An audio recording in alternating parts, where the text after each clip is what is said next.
यदि ना होते कि बाबा साहब यदि ना होते और अधिकार नहीं जीने का।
इस संविधान को क्यों लिखा कि जिससे हमारे बहुजन समाज के लोग शान की जिंदगी जी सके।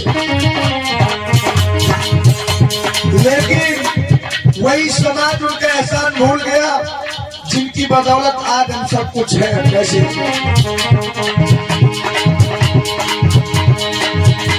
बाबा साहब भारत का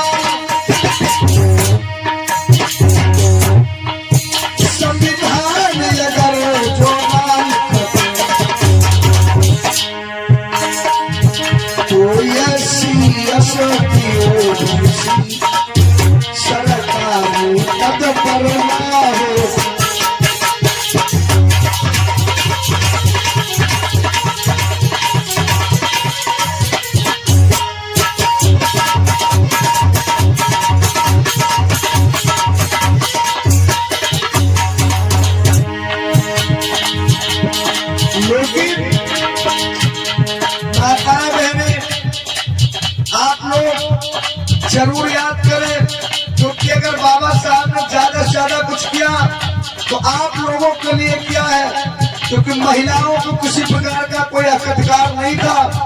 और बाबा साहब ने सबसे ज्यादा अगर कोई एहसान किया है तो आप सभी लोगों के लिए किया है, क्योंकि माताओं बहनों को अच्छे कपड़े पहनने का अधिकार नहीं था और घर की मालकिन तक नहीं बन पाती आप। अरे यहाँ तक आपके लिए लिख दिया गया था कि स्त्री ना तो धन इकट्ठा कर सकती है, न धन रख सकती है, न घर की मालकिन बन सकती है। अगर बाबा साहब ने सबसे ज्यादा कुछ किया तो महिलाओं के लिए किया, क्योंकि यहाँ पर लिख दिया गया था स्त्री शूद्रो विद्या नाधियताम, स्त्री और शूद्रों को विद्या अध्ययन करने का कोई अधिकार नहीं है। स्त्री कितनी भी पढ़ी लिखी हो वो ऊंचे मंच पर नहीं बैठ सकती।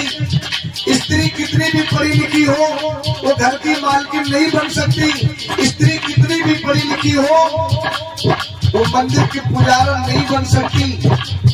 और रामचरितमानस में गोस्वामी तुलसीदास जी ने आप लोगों की इतनी बेइज्जती कर दी, कह दिया कि नारी स्वभाव सत्य कवि कहाई, अवगुण आठ सदा उड़ रहाई। ये नारी समाज जो है ये कितना भी पढ़ी लिखी हो, कितनी भी बड़ी बुद्धिमान हो, लेकिन इसके अंदर 8 अवगुण हमेशा विद्यमान रहते हैं। क्या माताओं बहनों सही है? हाथ उठा दीजिए। अवगुणी है आप लोग? हाथ उठा के बताइए अवगुण है आपके अंदर? ये तुलसीदास जी ने जो लिखा क्या सही लिखा? न तो हाँ कर रही है न तो ना कर रही है। बोलो माता बहनों, तुलसीदास जी ने आपकी इतनी बड़ी बेइज्जती कर दी। हम नहीं कह रहे, रामचरितमानस कहती है। दिखाओ भैया इधर माता बहनों, देखो हाथ उठा रही कि नहीं उठा रही? तुलसीदास जी ने लिखा, सही लिखा, सही लिखा मतलब तो हाथ उठा के ऐसे बताइए ना। कितने लोग समझ रहे सही लिखा, और जो लोग नहीं बोल रहे इसका मतलब उनके लिए सही लिखा। कि नारी स्वभाव सत्य कवि कहाई, अवगुण आज सदा उड़ रही। आपकी इतनी बड़ी बेइज्जती कर दी, लेकिन बाबा साहब डॉक्टर अंबेडकर ने कहा जिस प्रकार से जितने अधिकार पुरुष को है उतने अधिकार हर महिला डॉक्टर बन सकती है, मास्टर बन सकती है, वकील बन सकती है, जज बन सकती है, प्रोफेसर बन सकती है, अफसर बन सकती है। ये किसकी देन है? किसकी देन है? बाबा साहब की। लेकिन जब नौकरी लग जाती है तो सबसे पहले लड्डू लेके कहा जाते हैं दुनियादारी वाली, पता नहीं कौन कौन मैया जी के तुम्हारी कृपा से सब कुछ बन गया। माताओं बहनों भाइयों समझने की जरूरत है। इसी के लिए कहा है, कहावत कही जाती है कि खाते किसी और का और जाते किसी और का।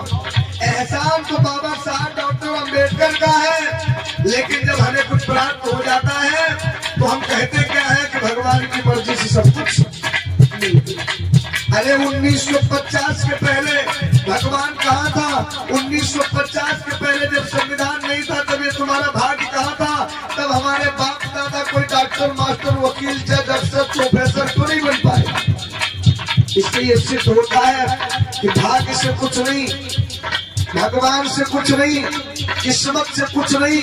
अरे किस्मत उनकी भी होती है जिनके हाथ नहीं होते। लोग कहते हैं कि हाथों की लकीरों में किस्मत होती है, और तो जिनके हाथ ही नहीं होते तो उनके लकीरें कहाँ होंगी? लेकिन किस्मत उनकी भी होती है। तो बाबा साहब डॉक्टर अंबेडकर ने जो हमारे साथ में किया, हमारे इस समाज के लिए किया, माताओं बहनों के लिए किया, किसी देवी देवता ने नहीं किया। लेकिन हम भूल गए बाबा साहब के एहसान को। लेकिन हम उनको भूल गए जिसने जीना सिखलाया है।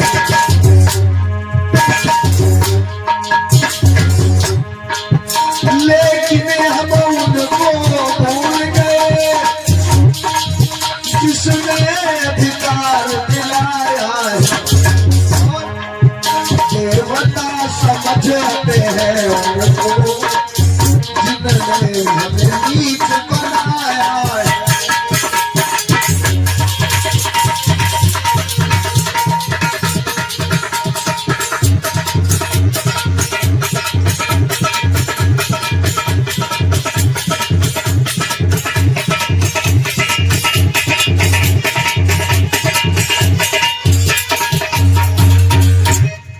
भगवान बुद्ध की क्या कहना